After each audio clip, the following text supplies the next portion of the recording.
পাকিস্তানের ক্রিকেটে টালমাটাল অবস্থার মধ্যে ক্যাপ্টেন্সি নিয়ে দুশ্চিন্তাটাও বেশ। বাবর আজম একটা সময় পর্যন্ত ভালো নেতৃত্ব দিয়ে আসলেও নানা কারণে সমালোচিত হতে হয় তাকে।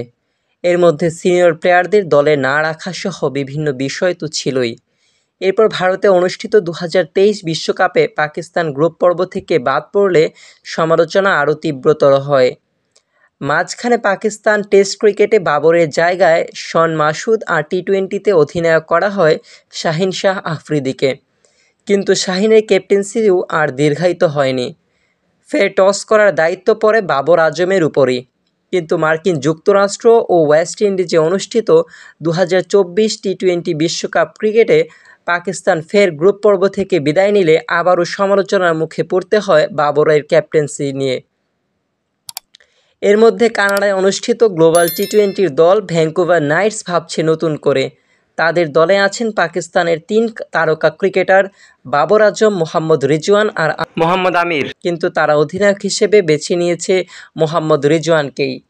রিজওয়ানকে অধিনায়ক ঘোষণা করে তারা সামাজিক যোগাযোগ মাধ্যমের এক পোস্টে লেখে,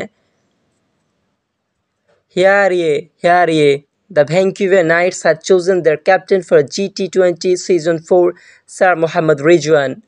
With his mighty batting skills and sharp wicket-keeping, he is ready to lead our charge to victory.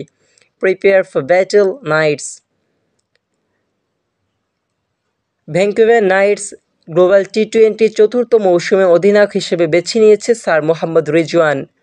অসাধারণ ব্যাটিং দক্ষতা এবং দারুণ উইকেট কিপিং দিয়ে তিনি আমাদের জয় এনে দিতে তৈরি। প্রস্তুত হও নাইটস। গ্লোবাল টি-20তে এবার খেলছেন 7 পাকিস্তানি ক্রিকেটার। মোহাম্মদ রিজওয়ান, বাবর আজম ও মোহাম্মদ আমির ছাড়াও রয়েছেন আসিফ আলী, ইফতিখার আহমেদ, শাহিন শাহ আফ্রিদি ও মোহাম্মদ নেওয়াজ।